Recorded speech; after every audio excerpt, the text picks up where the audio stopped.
ஓப்பனிங்ல சில US government agents ஒரு இடத்துக்கு போறாங்க. அவங்க எல்லாரும் காரை விட்டு இறங்கும் போதே சேஃபா மாஸ்க் போட்டு தான் வராங்க. வந்துட்டீங்களா, சீக்கிரம் வாங்க, அவர் உள்ளதான் இருக்காரு அப்படின்னு ஒரு பாட்டி அவங்க எல்லாரையுமே அவங்க தங்கி இருக்க கேரவனுக்குள்ள கூப்பிட்டு போறாங்க. உள்ள போய் பார்த்தா அந்த பாட்டியோட ஹஸ்பண்ட் தாத்தா உட்கார்ந்து இருக்காரு. கையில ஒரு ஜபமாலையை வச்சுக்கிட்டு மறுபிறவி மறுபிறவி அப்படின்ற வார்த்தையே திரும்ப திரும்ப சொல்லிட்டு இருக்காரு. இந்த ஏஜென்ட்ஸ் எல்லாரும் போயிட்டு அந்த தாத்தா கிட்ட பேசுறாங்க. ஆனா அதுக்கெல்லாம் அந்த தாத்தா பதில் சொல்லாம திரும்ப திரும்ப மறுபிறவி மறுபிறவின்னு சொல்லிக்கிட்டு இருக்காரு. ஆக்சுவலா இந்த தாத்தாக்கு சின்ன வயசுல இருந்தே பார்வை இல்ல. பட் இப்போ அவரால் நல்லா பார்க்க முடியுது. எப்படியோ அவருக்கு பார்வை திரும்ப கிடைச்சிருச்சு போல இருக்கு. அதை பத்தி கேட்டாலும் அவரு எந்த ஒரு பதிலும் சொல்ல மாட்டாரு. மறுபிறவி மறுபிறவினே சொல்லிக்கிட்டு இருக்காரு. உடனே அந்த ஏஜென்ட்ஸ் எல்லாரும் பாட்டி கிட்ட கேக்குறாங்க, அது எங்க லேண்ட் ஆயிருக்கு அப்படின்னு கேக்குறாங்க. உடனே அந்த பாட்டி எல்லாரையுமே கூட்டு போய் ஒரு இடத்துல காமிக்கிறாங்க. பார்த்தா அந்த இடத்துல எதுவுமே இல்ல. ஆக்சுவலா வானத்துல இருந்து ஏதோ ஒண்ணு இந்த இடத்துல விழுந்திருக்கும் போல இருக்கு. அதை தேடிதான் இந்த ஏஜென்ட்ஸ் எல்லாரும் வந்திருப்பாங்க. பட் இப்ப பார்த்தா அது காணோம், எங்க போச்சுன்னு தெரியல. அப்படியே அந்த இடத்துல கட் பண்ணி படத்தோட டைட்டில போட்டு ஆரம்பிக்கிறாங்க.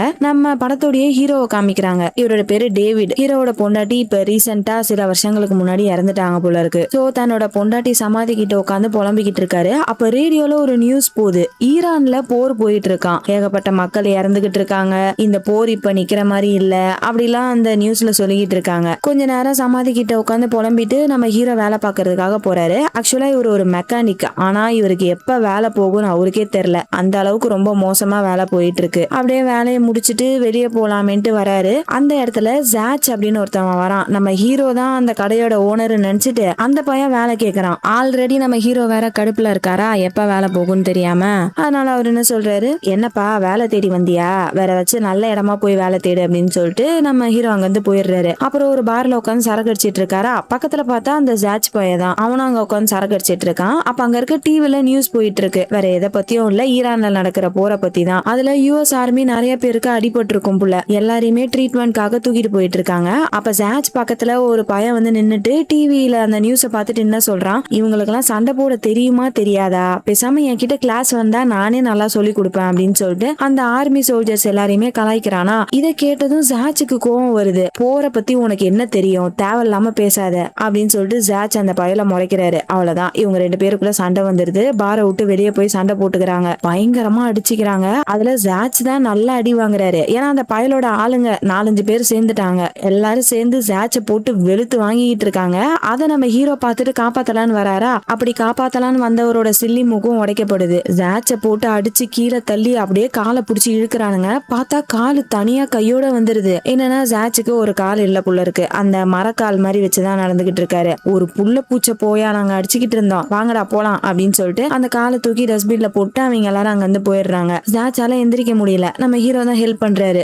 குப்பை தொட்டியில இருக்க அந்த கால் எடுத்துட்டு வந்து குடுக்குறாரு. ஜாச்சும் அதை மாட்டிக்கிட்டு அங்கிருந்து அப்படியே தாங்கி தாங்கி நடந்து போயிட்டு இருக்காரு. மறுபடியும் நம்ம ஹீரோ தான் ஹெல்ப் பண்றாரு. கார் எடுத்துட்டு வந்து லிஃப்ட் கொடுக்குறாரு. அந்த பையன் தங்கிட்டு இருக்க இடத்துல இறக்கி விட்டு நம்ம ஹீரோ வீட்டுக்கு போறாரா. அங்க போனா ஒரு கேக் ரெடியா காத்துக்கிட்டு இருக்கு. வேற யாரும் இல்ல, நம்ம ஹீரோட பொண்ணு தான் அதை பண்ணிருக்காங்க. ஹீரோக்கு உடம்புலாம் அடிபட்டிருக்கா. அதை பார்த்துட்டு பொண்ணு என்ன ஆச்சுன்னு கேக்குறா. பொண்ணு இல்லம்மா, வர வழியில சின்னதா ஒரு ஆக்சிடென்ட் ஆயிடுச்சு அப்படின்னு சொல்லிட்டு அந்த கேக்கை கட் பண்ணி சாப்பிடுறாங்க. அப்புறம் ஹீரோவோட பொண்ணு நிறைய லக்கேஜ் எடுத்துட்டு வந்திருக்காங்க. என்ன நீ உன்னோட லக்கேஜ் எல்லாம் பார்த்தா ஒரு வாரத்துக்கானது மாதிரி தெரியலையே, எத்தனை நாள் இங்க இருக்க போற அப்படின்னு கேக்குறாரா. அதுக்கு அந்த பொண்ணு சொல்றா, ரொம்ப நாள் இருக்க போறேன்ப்பா அப்படின்னு ரொம்ப சோகமா சொல்றா. என்னாச்சு, விட்டுட்டு வந்துட்டியா, இப்ப என்னதான் உனக்கு பிரச்சனை, நான் என் தலைய அடமானம் வச்சு வேலை செஞ்சுக்கிட்டு இருக்கேன், நீ வாட்டுக்கு ஈஸியா வந்துட்ட அப்படின்னு கேக்குறாரு. நீங்க பாருங்கப்பா, நான் ஒன்னும் பாதியில எல்லாம் விட்டுட்டு வரல, நீங்க அனுப்புற காசு பத்தலன்னு சொல்லி காலேஜ்ல இருந்து என்ன அனுப்பிட்டாங்க, இதுக்கப்புறம் என்னால காலேஜுக்கு போக முடியாது அப்படின்னு அந்த பொண்ணு சொல்றா. அதை கேட்டதும் ஹீரோக்கு ஒரு மாதிரி ஆயிடுது. என்ன பண்றதுனே தெரியல. அப்படியே கடுப்புல உட்காந்து சரக்கு அடிச்சிட்டு இருக்காரு.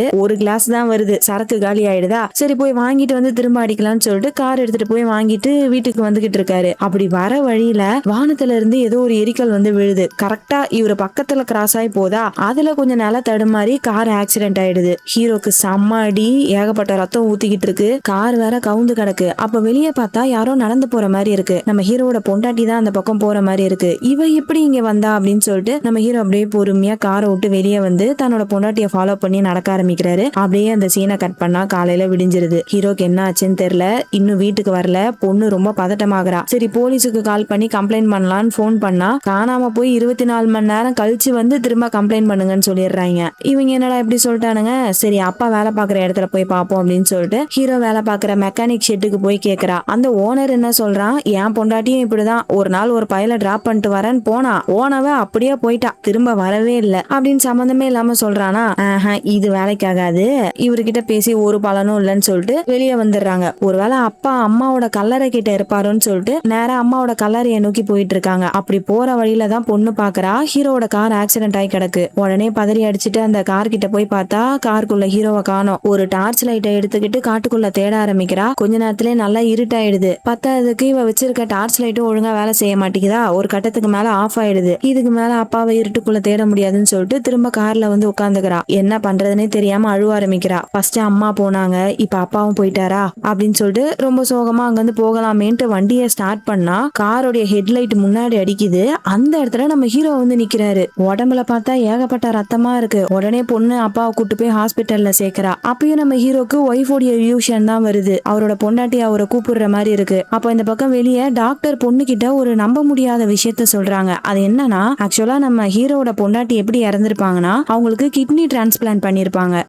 ஒரு கிட்னி நம்ம ஹீரோ தான் கொடுத்திருப்பாரு. பட் அந்த கிட்னியை பொண்டாட்டியோட உடம்பு ஏத்துக்கல. சோ அந்த ஆபரேஷன் ஃபெயிலியர் ஆகி தான் அவங்க இறந்து போயிருக்காங்க. அப்போ நம்ம ஹீரோ கிட்ட இப்போ ஒரு கிட்னி தானே இருக்கணும். பட் இப்ப செக் பண்ணி பார்த்தா அவருக்கு 2 கிட்னி இருக்கு. அண்ட் அந்த 2 கிட்னியும் நல்லா வேலை செஞ்சிட்டு இருக்கு. அது மட்டும் இல்ல, ஹீரோக்கு உடம்பு ஃபுல்லா ரத்த கரையா இருந்துச்சுல, ஆனா ஒரு சின்ன காயம் கூட இல்லையா. இத சொல்ற டாக்டராலேயும் நம்ப முடியல, கேக்குற பொண்ணாலேயும் நம்ப முடியல. அப்புறம் ஒரு 2-3 நாள்ல வீட்டுக்கு டிஸ்சார்ஜ் ஆகி வந்துடுறாங்க.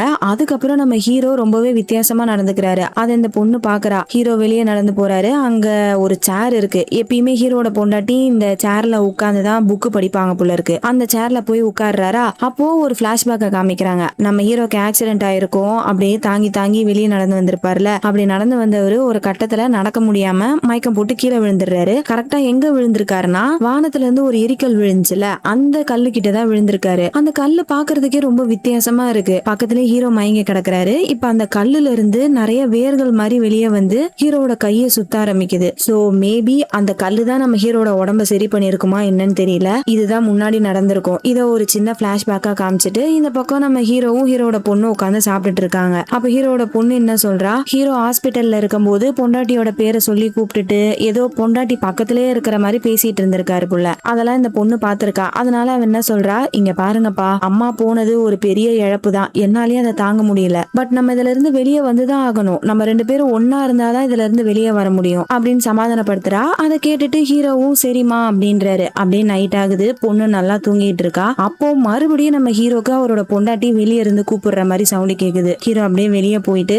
அந்த கூப்பிடுற சவுண்ட நோக்கி போயிட்டு இருக்காரு. டக்குன்னு பார்த்தா முன்னாடியே அவரோட பொண்டாட்டி வந்து நிக்கிறாங்க. ஹீரோவால சுத்தமா நம்பவே முடியல. ஜேன், நீ அது, நான் உன்னை எவ்வளவு மிஸ் பண்றேன் தெரியுமா அப்படின்னு சொல்லிட்டு கட்டி பிடிச்சிக்கிறாரு. எனக்கு என்ன ஆகுது, என்னால எப்படி உன்னை பார்க்க முடியுது அப்படின்லாம் கேள்வி கேட்கிறாரு. ஆனா அவங்க பொண்டாட்டி அதுக்கெல்லாம் பதில் சொல்லாம, நான் ஃபர்ஸ்ட் பிரெக்னன்ட் ஆன விஷயத்த உங்ககிட்ட சொன்னேன், அது ஞாபகம் இருக்கா, நீங்க கூட இப்ப நம்மளுக்கு குழந்தை வேணாம்னு சொல்லி ரொம்ப பயந்தீங்களே, ஆனா நம்ம ஒன்னா இருக்கிற வரைக்கும் எப்பயுமே நம்பிக்கை இருக்கு, நீங்க சீக்கிரமா அதை உருவாக்கணும், நம்மளுக்கு போதுமான டைம் இல்ல, நம்மளோட பொண்ணுக்காக நீங்க அதை சீக்கிரமா செஞ்சே ஆகணும் அப்படின்னு சொல்லிட்டு நம்ம ஹீரோவை தொடுறாங்களா. அப்படி தொட்டதுமே நம்ம ஹீரோக்கு நிறைய பிளாஷஸா வருது. அதுல பார்த்தா எங்க பார்த்தாலும் ஒரே பாம் வெடிக்கிற மாதிரி இருக்கு. மக்கள் எல்லாம் போராட்டம் பண்ணிக்கிட்டு இருக்காங்க. அப்புறம் ஏதோ ஒரு மிஷின், அந்த மிஷினுடைய டிசைனை வரைகிற மாதிரி இந்த மாதிரிலாம் நம்ம ஹீரோக்கு நிறைய பிளாஷஸா வருது. அதை பார்த்த ஹீரோக்கு ஒண்ணுமே புரியல. அப்படி வீட்டுக்கு வந்து உட்கார்ந்துட்டு இருக்காரு. அப்பதான் டிவில நியூஸ் போயிட்டு இருக்கு. வேற எதை பத்தியும் இல்ல, அந்த போரை பத்தி தான். போர்னால ஏகப்பட்ட வீடு அழிஞ்சு போயிடுச்சான். பொதுமக்கள் எல்லாரும் ரொம்ப அவதிப்பட்டுட்டு இருக்காங்க. சாப்பிடுறதுக்கு சாப்பாடு இல்ல, பசியில கொஞ்சம் கொஞ்சமா செத்துக்கிட்டு இருக்காங்க. எப்பதான் அந்த போர் நிக்கும் அப்படின்ற மாதிரிலாம் நியூஸ் போயிட்டு இருக்கு. ஹீரோ டக்குன்னு எந்திரிச்சு ஷெட்டுக்கு போயிட்டு அவரு இல்யூஷன்ல பார்த்தாருல ஒரு மெஷினை, அந்த மெஷினை வரைய ஆரம்பிக்கிறாரு. இன்னொரு பக்கம் அந்த ஏஜென்ட்டை காமிக்கிறாங்க. அவர் இன்னுமே எதையோ ஒண்ணு தேடிட்டு இருக்காரு. ஆக்சுவலா என்னத்தை தேடுறாருன்னா, வானத்துல இருந்து எரிக்கல் விழுந்துச்சுல, அந்த எரிக்கல்ல தான் இவருமே தேடிக்கிட்டு இருக்காரு. 4 வருஷமா இவர் பாகிஸ்தான்ல ஆர்மி இன்டெலிஜென்ஸா வேலை பார்த்திருக்காரு. இப்ப ஈரான்ல போர் போயிட்டு இருக்கு. இவர மாதிரி ஆள் அந்த போர்ல கலந்துக்கிட்டாங்கன்னா கண்டிப்பா அந்த போர்ல ஜெயிக்கிறதுக்கு வாய்ப்பு இருக்கு. ஆனா இப்ப இவர் சம்பந்தமே இல்லாம ஏதோ ஒரு எரிக்கல்ல தேடிக்கிட்டு இருக்காரு. அதனால அந்த ஏஜென்ட்டோட சூப்பர்வைசர் என்ன சொல்றாரு, இதுக்கப்புறமேட்டு தேடியும் நம்மளால எதையும் கண்டுபிடிக்க முடியாது, சோ இந்த ப்ராஜெக்ட க்ளோஸ் பண்ணிடலாம் அப்படின்றாரா. ஆனா அந்த ஏஜென்ட் கேட்க மாட்டாரு. இங்க பாருங்க, நம்ம கண்டுபிடிக்க போறது எல்லாத்தையுமே மாத்த போகுது, அதை மட்டும் கண்டுபிடிச்சிட்டா நம்மளுக்கு இந்த போர்லாம் தேவையே படாது அப்படின்றாரு. அப்புறம் ஸ்டார்டிங்ல ஒரு தாத்தாவை போய் பார்த்தாங்களா, ஆக்சுவலா அந்த தாத்தாவும் நம்ம ஹீரோ பார்த்த மாதிரியே ஒரு எரிக்கல்ல பார்த்திருப்பாரு புள்ள. சோ அந்த எரிக்கல்ல அவரு தொட்டதுனாலதான் அவருக்கு அந்த பார்வை திரும்ப கிடைச்சிருந்திருக்கும். சோ அவரை பத்தி முழுசா தெரிஞ்சுக்கணும்னு சொல்லிட்டு ஆராய்ச்சி பண்றதுக்காக கூப்பிட்டு வந்திருக்காங்க. பட் அவரோட உடம்ப கிழிச்சு எக்ஸ்பெரிமெண்ட் பண்ணா கண்டிப்பா அந்த தாத்தா இறந்து போயிடுவாரு. என்ன பண்றது அப்படின்ற மாதிரி டாக்டர்ஸ் கேக்குறாங்க. ஆனா அதுக்கு இந்த ஏஜென்ட் என்ன சொல்றான், பரவாயில்ல, அந்த தாத்தா இறந்து போயிட்டோம், எனக்கு அவரை பத்தி முழுசா தெரியணும் அப்படின்னு சொல்றான். பாட்டிமாக்கு என்ன சொல்றது அப்படின்னு கேட்டா, ஏதாச்சும் சொல்லி சமாளிங்க, இவருக்கு வைரஸ் அட்டாக் ஆயிடுச்சு, அவர் அதுல இருந்து காப்பாத்த ட்ரை பண்ணும் போது ஹார்ட் அட்டாக் வந்து இறந்துட்டாரு, ஒரு பெரிய பேண்டமிக்ல இருந்து அந்த தாத்தா நம்மள காப்பாத்திட்டாரு, அப்படி இப்படின்னு ஏதாச்சும் ஒண்ணு அடிச்சு விடுங்க அப்படின்னு சொல்லிடுறான். இந்த பக்கம் நம்ம ஹீரோட வீட்டுல பொண்ணு என்ன பண்றா, அவங்க ஃபேமிலியா இருக்கும் போது நிறைய வீடியோஸ் ரெக்கார்ட் பண்ணிருப்பாங்கல்ல, அது எல்லாத்தையுமே போட்டு பார்த்து ரொம்ப ஃபீல் பண்ணிக்கிட்டு இருக்கா. அப்ப நம்ம ஹீரோ எங்கேயோ போறதுக்காக கார் எடுக்கிறாரு. காருக்குள்ள பார்த்தா நம்ம ஹீரோட பொண்டாட்டி உட்கார்ந்து இருக்காங்க. ஆக்சுவலா அந்த இடத்துல நிஜமாவே ஹீரோட பொண்டாட்டி இல்ல, நம்ம ஹீரோட கண்ணுக்கு மட்டும்தான் அப்பப்ப இந்த மாதிரி தெரியறாங்க. கார் எடுத்துட்டு நேரா சேச்ச பார்க்க போறாரு. ஆக்சுவலா அந்த பையன் வேலை தேடி அலைஞ்சுகிட்டு இருந்திருப்பான்ல, அவங்க கிட்ட போயிட்டு நான் உனக்கு ஒரு வேலை வச்சிருக்கேன், நீ வரியா அப்படின்னு கேக்குறாரு. அந்த பையனும் வேலைக்காக அலைஞ்சுகிட்டு இருந்ததுனால சரின்னு ஒத்துக்கிறான். என்ன வேலை ஏதுன்னெல்லாம் கேட்கல, சரின்னு ஒத்துக்கிறான். ஜாச்சுக்கு ஒரு கால் இல்லாம இருந்திருக்கும்ல, அது எப்படி போயிருக்கும்னா, இப்ப நடந்துகிட்டு இருக்க ஈரான் போர்ல இந்த ஜாச் ஒரு சோல்ஜரா இருந்திருப்பான் போல. அங்க நடந்த தாக்குதல்ல தான் ஜாச்சோட ஒரு கால் போயிருக்கும். மீதி இருக்க ஒரு காலை மட்டும் வச்சுட்டு எப்படி போர்ல சண்டை போட முடியும், அதனால ஆர்மில இருந்து அனுப்பிச்சு விட்டாங்க. என்ன பண்றதுன்னு தெரியாம வயிற்று பொழப்புக்காக தான் வேலை தேடிட்டு இருந்திருப்பான். இப்ப நம்ம ஹீரோ ஒரு வேலை கொடுக்கறன்னு கூட கூப்பிட்டு போறாரு. ஆனா அவருக்கே அங்க வேலை போற நிலைமை, இவர் எப்படி ஜாச்சுக்கு வேலை கொடுப்பாருன்னு தெரியல. ஜாச்சை கூப்பிட்டுட்டு நேரா காட்டுக்கு போறாரு. ஜாச்சு கிட்ட என்ன ஏதுன்னு சொல்லல, கார் கிட்ட வெயிட் பண்ணு அப்படின்னு சொல்லிட்டு ஒரு கயிறு எடுத்துட்டு நேரா காட்டுக்குள்ள போறாரு. அங்க போனா நம்ம ஹீரோ அந்த எரிக்கல்ல பார்த்தாருல, அந்த எரிக்கல் கிட்ட தான் போறாரு. பொதுவாவே இந்த மாதிரி எரிக்கல் விழுந்தா அந்த இடத்த சுத்தி ஃபுல்லா கருகி போயிருக்கும், அதே மாதிரிதான் கருகி போயிருக்கு. ஆனா இப்ப பார்த்தா அந்த கல்லுக்கு பக்கத்துல சின்ன சின்ன செடிகள் எல்லாம் முளைச்சிருக்கு. அதுக்கு காரணம் அந்த எரிக்கல் தான். அந்த எரிக்கல்ல இருக்கக்கூடிய வேர்கள் எல்லாம் வெளியே வந்து அந்த சின்ன சின்ன செடிகளை உருவாக்கிக்கிட்டு இருக்கு. அதை பார்த்து நம்ம ஹீரோ ஷாக் ஆயிட்டு அந்த கல்லுல கயிறு கட்டி இழுத்துட்டு போறாரு. கார் கிட்ட வந்ததுமே ஜார்ஜ் கேக்குறான், என்ன கருமண்டா இது, எங்க இருந்து கண்டுபிடிச்ச அப்படின்னு கேக்குறாரு. பட் நம்ம ஹீரோ அதுக்கெல்லாம் பதில் சொல்லல. இந்த கல்லை தூக்கி கார்ல வைக்க ஹெல்ப் பண்ணு அப்படின்னு சொன்னதும் ஜார்ஜ் ஒரு கை பிடிக்கிறான். ரெண்டு பேருமே அந்த கல்லை தூக்கி கார்ல வைக்கிறாங்க. ஜார்ஜ் அந்த கல்லை தொடும்போது டக்குன்னு அவனோட கையில ஏதோ ஒரு வைப்ரேஷன் வருது. உடனே பயந்து கையை எடுத்துடுறான். ஹீரோ எதுவுமே சொல்லல, வா போலாம் அப்படின்னு சொல்லிட்டு அவரோட வீட்டுக்கு கூட்டு போறாரு. ஹீரோட பொண்ணு பாக்குறா, என்னதாண்டா அந்த மனுஷன் பண்ணிக்கிட்டு இருக்கான் அப்படின்ற மாதிரி பாத்துட்டு இருக்கா. ஜாட்ச எதுக்காக கூப்பிட்டு வந்திருப்பாருன்னா, அவரோட இல்யூஷன்ல அந்த மெஷினை பாத்திருப்பாருல, அந்த மெஷினை இவர் உருவாக்க போறாரு போல இருக்கு. அதுக்காக தான் ஜாட்ச கூப்பிட்டு வந்திருப்பாரு. இவங்க ரெண்டு பேருமே அந்த வேலையை ஆரம்பிக்கிறாங்க. அப்ப பக்கத்துலதான் அந்த எரிக்கல்ல வச்சிருப்பாங்க. இப்ப கூட பாருங்க, அந்த எரிக்கல்ல சுத்தி குட்டி குட்டி செடிகள் எல்லாம் வளர்ந்துகிட்டு இருக்கு. அப்படியே நைட் ஆகுது. அப்ப ஹீரோட பொண்ணு என்ன பண்றா, அம்மாவோட இழப்புல இருந்து வெளியே வரதுக்கு நம்ம ஏதாச்சும் பண்ணி ஆகணும்னு சொல்லிட்டு இவ என்ன பண்ணிருக்கா, அவங்க அம்மா யூஸ் பண்ண பொருட்கள், அவங்களோட ட்ரெஸ், அது எல்லாத்தையுமே வேற யாருக்காச்சும் கொடுத்துடலாமேன்னு பேக் பண்ணி வச்சிருக்கா. அதை ஹீரோ பாக்குறாரு. அதுல தன்னோட பொண்டாட்டியோட ஃபேவரட்டான ட்ரெஸ், அவங்க அடிக்கடி யூஸ் பண்ணக்கூடிய பொருள் எல்லாத்தையுமே பேக் பண்ணி வச்சிருக்கா. சோ இப்ப வீட்ல ஹீரோ ஒய்ஃபோட ஒரு பொருள் கூட கிடையாது, எல்லாத்தையுமே பேக் பண்ணி வச்சிருக்கா. அதை பார்த்துட்டு நம்ம ஹீரோ ஃபீல் ஆகி என்ன சொல்றாரு, இங்க பாருமா, உன் அம்மாவோட இழப்புல இருந்து நம்ம வெளியே வரதுக்கு அவங்க இந்த வீட்ல இருந்ததே இல்லாத மாதிரி நம்ம நடிக்கணும்னு அவசியம் கிடையாது அப்படின்னு கோவமா சொல்லிட்டு ரூம்குள்ள போயிடுறாரு. இன்னொரு பக்கம் ஜாட்ச் நல்லா தூங்கிட்டு இருக்காரு. அப்போ திடீர்னு அவரோட கால் பயங்கரமா வலிக்க ஆரம்பிக்குது. என்னடா ஆச்சுன்னு பெட்ஷீட்டை விலக்கி பார்த்தா அவரோட கால் லைட்டா வளர்ந்த மாதிரி இருக்கு. இவருக்கு ஒண்ணுமே புரியல, அதை பத்தி எதுவும் பெருசா எடுத்துக்காம அப்படியே விட்டுடுறாரு. ஆனா நேரமாக நேரமாக வலி ரொம்ப ஜாஸ்தி ஆயிட்டே இருக்கு. ஒரு கட்டத்துல அந்த இடத்துல இருந்து ரத்தம் எல்லாம் வர ஆரம்பிக்குது. ஜாட்சால வலி தாங்கவே முடியல. இந்த பக்கம் பார்த்தா ஷெட்ல நம்ம ஹீரோ தனியா வேலை பார்த்துட்டு இருக்காரு. அப்போ அந்த எரிக்கல் மேல சூரிய வெளிச்சம் படுது. அப்படி பட்டதுமே அந்த கல்லுல இருந்து கொஞ்சம் கொஞ்சமா ஏதோ லிக்விட் மாதிரி வெளியே வர ஆரம்பிக்குது. ஸோ சூரிய ஒளியா அந்த கல்லுக்கு ஒத்துக்கலையா என்னன்னு தெரியல. அப்போ ஜாச் எப்படியோ கஷ்டப்பட்டு கொஞ்சம் கொஞ்சமா தட்டு தடுமாறி ஹீரோட ஷெட்டுக்கு வரான். என்ன இழவிடாது என்ன பண்ண அப்படின்னு சொல்லிட்டு அந்த கல்லை பத்தி கேக்குறான். அதே சமயம் நம்ம ஹீரோட பொண்ணு எங்கேயோ வெளியே போயிருப்பா போல இருக்கு. அவ வீட்டுக்கு வரா. வாசல்லாம் ஒரே ரத்தமா இருக்கு. என்னப்பா ஆச்சு அப்படின்னு சொல்லிட்டு உள்ள வந்தா இந்த ஜாச் தான். அவரால் சுத்தமா முடியல, வலி தாங்க முடியாம துடிச்சுக்கிட்டு இருக்காரு. கால்ல இருந்து ஏகப்பட்ட ரத்தம் போயிட்டு இருக்கு. அப்பா வாங்க சீக்கிரமா ஹாஸ்பிட்டலுக்கு போலான்னு கூப்பிட்டா இல்ல ஹாஸ்பிட்டலுக்கு எல்லாம் போக வேண்டாம் அப்படின்னு சொல்லிட்டு ஒரு துணி எடுத்து நல்லா அழுத்தி புடிச்சுக்கிறாரு. அப்பதான் ஜாச்சோட காலை காமிக்கிறாங்க. கொஞ்சம் கொஞ்சமா அந்த காலு வளர ஆரம்பிக்குது. அதுக்கு அந்த எரிக்கல் தான் காரணம் போல இருக்கு. பொண்ணுக்கு ஒண்ணுமே புரியல, எனக்கும் தான் ஒண்ணும் புரியல. ஆனா அந்த கல்லு தான் எல்லாத்தையுமே குணமாக்கிக்கிட்டு இருக்கு. இவனை பாத்துக்கோ நான் வந்துடுறேன் அப்படின்னு சொல்லிட்டு கார் எடுத்துட்டு எங்கேயோ போறாரு. திரும்ப வரும்போது 2 சிலிண்டரோட வராரு. சீக்கிரம் வந்து எனக்கு ஹெல்ப் பண்ணு, ஜாச்ச ஷெட்டுக்கு கூட்டு போகணும் அப்படின்னு சொல்லிட்டு நம்ம ஹீரோட பொண்ணு 2 பேருமே ஜாச்ச கைத்தாங்களா புடிச்சுக்கிட்டே ஷெட்டுக்கு போறாங்க. அங்க அந்த எரிக்கல் இருக்கா, ஹீரோ கொண்டு வந்த சிலிண்டரை அந்த எரிக்கல் கூட கனெக்ட் பண்ணிட்டு கல்லுக்கு பக்கத்திலே ஜாச்ச உட்கார வைக்கிறாரு. அந்த எரிக்கல் இருக்க அந்த வேர்கள் எல்லாமே ஜாச்சோட கையை சுத்திக்குது. இப்ப பார்த்தா கால் பொறுமையா வளர்ந்துகிட்டு இருந்துச்சுல, அது மடமடன் வேகமா வளர ஆரம்பிக்குது. அப்படி அந்த வேர்கள் வந்து லைட்டா ஹீரோட பொண்ணு கையையும் தொடுது. அப்படி தொட்டதுமே அவளுக்கும் நிறைய பிளாஷஸ் வருது. அதாவது அவங்க அம்மா கூட கடைசியா உட்காந்து பேசிட்டு இருந்திருப்பா ஹாஸ்பிட்டல்ல. அந்த பிளாஷஸ் எல்லாம் வந்ததும் பயந்தடிச்சு அந்த கல்லை விட்டு லைட்டா நவுந்துடுறா. அப்புறம் அங்க நடக்கிற விஷயங்கள் எல்லாத்தையும் பார்த்துட்டு அப்படியே மயக்கம் போட்டு விழுந்துடுறா. கொஞ்ச நேரம் கழிச்சு கண் முழிச்சா, கண் முழிக்கும் போது அவங்க அம்மாவோட மெமரிஸ் தான் வருது. வீட்டுல இருந்து தான் கண் முழிக்கிறா. வெளியே பார்த்தா ஜாச்சுக்கு அவரோட கால் ஃபுல்லா சரியாயிடுச்சு.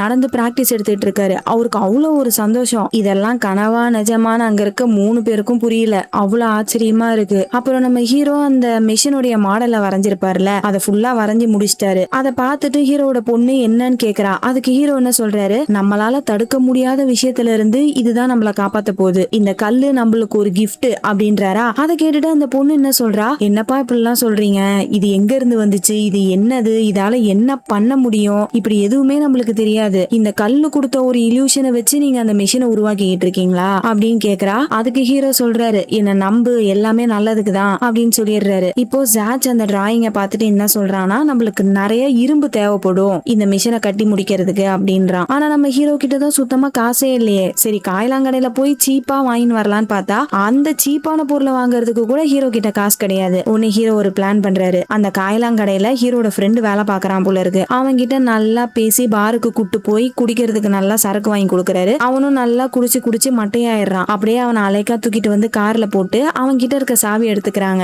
எதுக்காக இப்படி பண்றாங்க, காய்லாங்கடையில இருக்கக்கூடிய அந்த இரும்பு பொருட்கள் எல்லாத்தையுமே ஆட்டையை போடுறதுக்காக தான். நேரா காய்லாங்கடைக்கு போயிட்டு அங்க தேவைப்படுற பொருட்கள் எல்லாத்தையுமே எடுத்துக்கிறாரு. அப்புறம் அந்த இடத்துல ஒரு சிமெண்ட் ட்ரக் இருக்கு. அந்த ட்ரக்கையுமே ஆட்டையை போட்டு ஒரு கைவிடப்பட்ட ஃபேக்டரிக்கு போறாரு. பல வருஷமா இந்த ஃபேக்டரிக்குள்ள யாருமே வந்ததில்ல புள்ள, இதுக்கப்புறமேட்டு யாரும் வரமாட்டாங்க. சோ இந்த இடம் தான் நம்மளுக்கு கரெக்டா இருக்கும்னு சொல்லிட்டு இங்கேயே அந்த மிஷினை உருவாக்கலாம்னு முடிவு எடுக்கிறாங்க. இன்னொரு பக்கம் அந்த ஏஜென்ட்டை காமிக்கிறாங்க. அவருதான் அந்த எரிக்கலை தேடிட்டு இருக்காருல. ஆக்சுவலா அந்த எரிக்கல் ஒரு இடத்துல மட்டும் விழல புள்ள இருக்கு, அங்கங்க ரீசெண்டா விழுந்துகிட்டு இருக்கு புள்ள. அதே மாதிரி இப்ப புதுசா இன்னொரு இடத்துல விழுந்திருக்குன்னு இன்ஃபர்மேஷன் வந்ததும் நேரா அந்த எரிக்கலை பாக்குறதுக்காக போறாரு.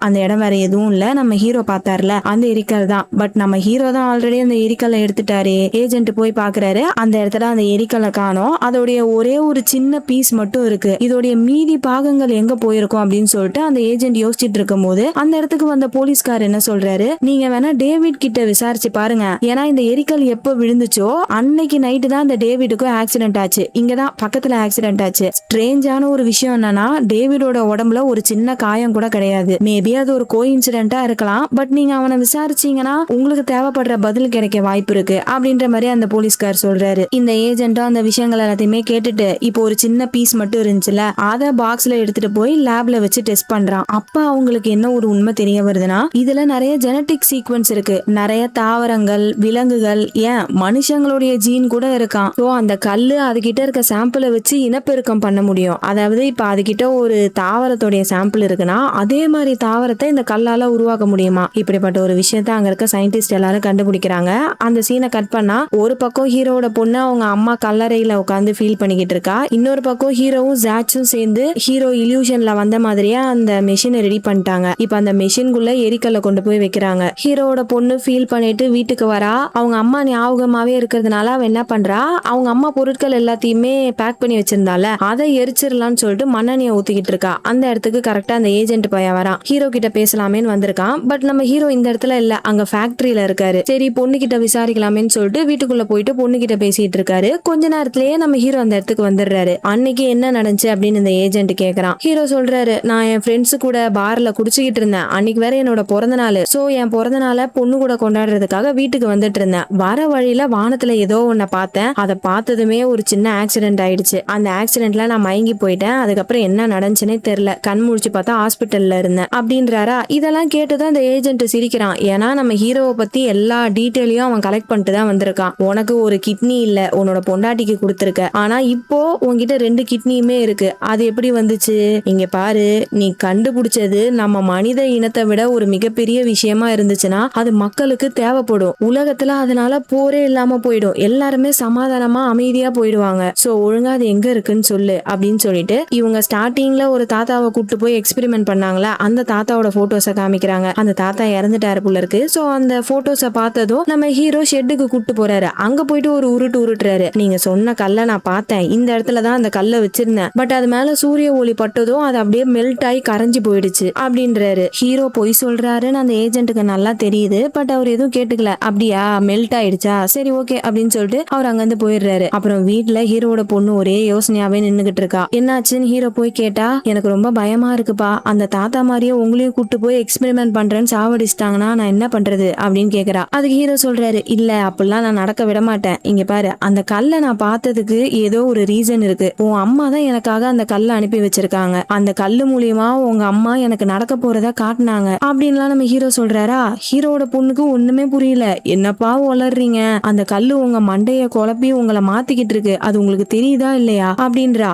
ஹீரோ கோவமாயிட்டு, அந்த கல்லை அவங்க எடுத்துக்க நான் விட மாட்டேன் அப்படின்றாரு. நீங்க தாப்பா தேவையில்லாம அம்மாவை மறக்கவே மாட்டீங்க. உங்களுக்கு அந்த கல் ஏதோ காமிச்சிச்சுன்னு சொன்னீங்களே, எனக்கு அந்த கல் என்ன தெரியுமா காமிச்சிச்சு, நான் மறக்கணும்னு நினைக்கிற விஷயங்கள. அம்மா கடைசியா இறக்குறதுக்கு முன்னாடி நீங்க எங்க இருக்கீங்க, எப்ப வருவீங்கன்னு கேட்டுக்கிட்டே இருந்தாங்க. ஆனா நீங்க கடைசி வரைக்கும் வரவே இல்லை. அம்மா நீங்க வருவீங்க நினைச்சு நினைச்சு தனியாவே இறந்தாங்க அப்படின்னு சொல்லிட்டு ரொம்ப ஃபீல் பண்ணி அழுதுகிட்டு இருக்கா. ஹீரோக்கு என்னன்னா, அவரோட பொண்டாட்டி இறக்க போறத பாக்குறதுக்கு கொஞ்சம் கூட தைரியமே இல்ல. சோ அவர் ஹாஸ்பிட்டலுக்கு போகவே இல்லை போல இருக்கு. கடைசி நேரத்துல நம்ம பொண்டாட்டி கூட இல்லையே நினைச்சு அவரு ரொம்ப ஃபீல் பண்ணிட்டு இருக்காரு. அப்படியே அந்த ஃபீலிங்லயே தூங்கிடுறாரு. அப்ப அவருக்கு ஒரு கனவு வருது. ஹீரோட பொண்ணும் ஹீரோவும் வெளியே நின்னுகிட்டு இருக்காங்க. அப்போ சுத்தி பார்த்தா எல்லா இடத்துலயும் நெருப்பு. அந்த நெருப்பு பட்டு ஹீரோட பொண்ணு ஹீரோ எல்லாருமே இறந்து போயிடுறாங்க. இப்படிப்பட்ட ஒரு கனவு வந்து நம்ம ஹீரோ எந்திரிக்கிறாரு. பார்த்தா பொண்ணு நல்லா தூங்கிட்டு இருக்கா. சரி நம்ம ஃபேக்டரிக்கு போவோமேன்னு சொல்லிட்டு கார் எடுத்துட்டு போயிட்டு இருக்காரா. பின்னாடி அந்த ஏஜென்ட்டோட ஆளுங்க ஃபாலோ பண்ணிட்டு வராங்க. அதை நம்ம ஹீரோ பாத்துடுறாரு. சோ ஒரு இடத்துல நிக்காம அந்த கார்லயே சுத்திக்கிட்டு இருக்காரு. இந்த ஏஜென்ட்ஸோட ஆளுங்களும் ஃபாலோ பண்ணிட்டே இருக்காங்க.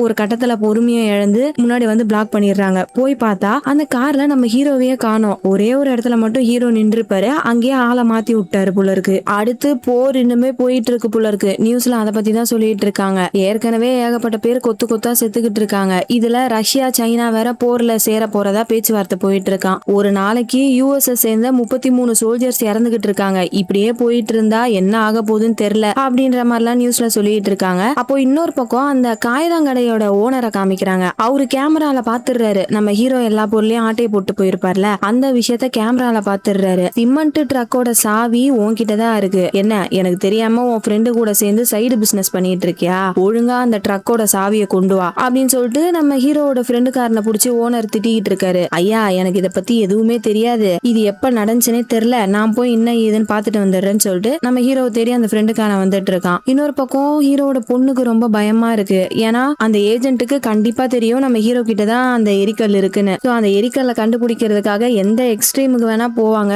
ஒருவேளை அப்பாவை கொன்னுட்டாங்கன்னா என்ன பண்றது அப்படின்னு சொல்லிட்டு ரொம்ப பயப்படுறா. கூட ஜாட்ச் தான் இருக்காரு. அப்படிலாம் ஒண்ணும் ஆகாதுன்னு சமாதானப்படுத்துறாரு. சரி பொண்ணு ரொம்ப பயப்படுறாளே, அவ அப்பா கிட்டே கூட்டு போலான்னு சொல்லிட்டு அந்த ஃபேக்டரிக்கு போகலாமேன்னு வெளியே வராங்க. அப்போ அந்த ஏஜென்ட் ஆளுங்களை கூப்பிட்டு வந்து இவங்க 2 பேரையும் கடத்திடுறான். இந்த பக்கம் ஃபேக்டரியில நம்ம ஹீரோ வேலை பார்த்துட்டு இருக்காரு. கரெக்டா அந்த இடத்துக்கு அந்த ஃப்ரெண்டுக்கார வரான். ஏண்டா என்னை ஏமாத்தி அந்த ட்ரக்கு பொருள் எல்லாத்தையும் ஆட்டை போட்டு வந்து இந்த குப்பையை தான் செஞ்சுக்கிட்டு இருக்கியா, இரு போலீஸ் கிட்டே சொல்றேன்னு சொல்லிட்டு போலீஸுக்கு கால் பண்றான். டேய் இருடா நான் சொல்றத கேளு, நீ நினைக்கிற மாதிரி இல்ல, மிகப்பெரிய விஷயம் நடக்க போகுது அப்படின்னு சொல்லிட்டு அந்த ஃப்ரெண்டுக்காரனை தடுக்க ட்ரை பண்றாரு. இதனால அவங்க 2 பேருக்கும் சண்டை ஏற்படுது. மாத்தி மாத்தி அடிச்சுக்கிறாங்க. அந்த சண்டையில அந்த ஃப்ரெண்டுக்காரனோட தலையில தெரியாம அடிபட்டு அவன் ஸ்பாட்லயே இறந்துடுறான். அவ்வளவுதான், ஹீரோக்கு என்ன பண்றதுன்னு தெரியல. அப்போ ஹீரோட பொண்டாட்டி அந்த மெஷின்குள்ள இருந்து கூப்பிடுற மாதிரி இருக்கு. இவரும் உள்ள போய் பாக்குறாரு. அந்த மெஷின் ஃபுல்லா நிறைய டிஷ்யூஸா பரவி இருக்கு, அந்த எரிக்கல்ல இருந்து பரவி இருக்கும் போல இருக்கு. ஹீரோ அப்படியே அந்த இடத்துல உட்கார்றாரு. அங்க நம்ம ஹீரோக்கு தன்னோட பொண்டாட்டியோட இல்யூஷன் வருது.